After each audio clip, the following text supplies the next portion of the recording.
Hello and welcome to the Chopin Report. This is Jed Distler, and I'm still at my headquarters in Milan. And thank goodness for setting the clocks back 1 hour last night because I certainly needed the extra hour's sleep. And I also realized that when I was recording this, I thought I was talking into my microphone, but I had the settings all messed up. So I was recording using the computer microphone, which is why the sound quality was kind of funky for the last couple of episodes. But I think we have it right now. I hope so. I finally gathered my thoughts together about the three finalists' concerts that took place right after the 19th International Chopin Competition in Warsaw. And basically, we heard all of the pianists play the same repertoire that they had played during the competition proper. The first of these three prize winners' concerts took place at the Warsaw Opera House, which is a gorgeous historic building. First, there was an award ceremony, which lasted about an hour. And then there was an intermission.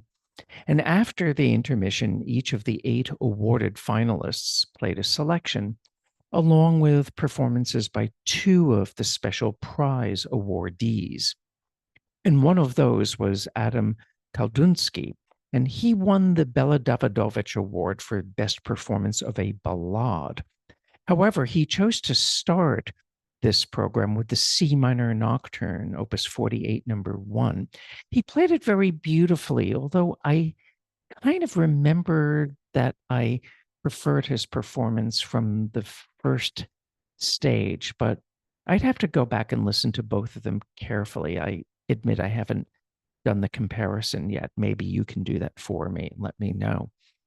And then the Polish Radio Mazurka Prize winner, Yehuda Prokopovich, played 2 of the mazurkas from Opus 17, the number 1 in B flat and then number 4 in A minor.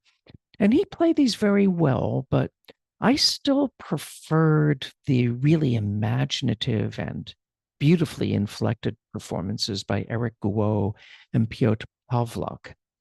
They played them so differently, but they were really wonderful. But there was no surprise about William Young playing the B major nocturne, Opus 62, number 1. I actually thought his first stage performance was a little bit literal, maybe a little on the dry side, but I thought that there was a lot more detail and thoughtfulness in this gala performance, or perhaps I was just listening better. I don't know. But then Piotr Alexievich played the Prelude Opus 45, and I really wasn't surprised by the performance because it was very straightforward and he pretty much kept in a basic tempo. Then we heard Vincent Ong play the E major nocturne, Opus 62, number 2, and it sounded much more expressive and inflected than what I had remembered from his first round, even though I think Pedro Lopez Salas had a much more magical performance. That was the one I talked about yesterday in his stage 1. And then Shiori Kurahara played the Scherzo number 3, and it seemed a little less dramatic and hard-hitting. Maybe it had to do with the Fazioli piano, where she wasn't getting as much volume from it, it seemed, than on the Steinway that she was using throughout the competition. And as in stage 1, Tian Yao Liu commenced the barcarolle rather reticently, but then, of course, she opened up in the coda as she had done before. But I do have to say that Zitong Wang played the Herald variations, and the performance at the gala I thought was so much more scintillating and witty than in the relatively cautious way that she played it during her stage 3 concert. And then Kevin Chen played the preludes numbers 7 through 12 from Opus 28. And it basically replicated his really excellent and refined stage 2 performances. And I can't say that I heard any really appreciable differences between how Eric Liu played the F minor concerto at the gala versus how he played it during the final round, except that during the gala, the principal horn finally nailed his third movement solo. And then the following night, on October 22nd, we all returned to the Warsaw Philharmonic Concert Hall for a second prize winners concert. And that was preceded by an extra statutory awards ceremony. And it was the identical program to what we heard at the gala, except that Adam Kaldunsky switched to the fourth ballade. And instead of playing the Herald variations, Zitong Wang played the F major nocturne, opus 15, number 1, and the 3 Equusade. And these were a lot more relaxed than how she played them in stage 3, I think.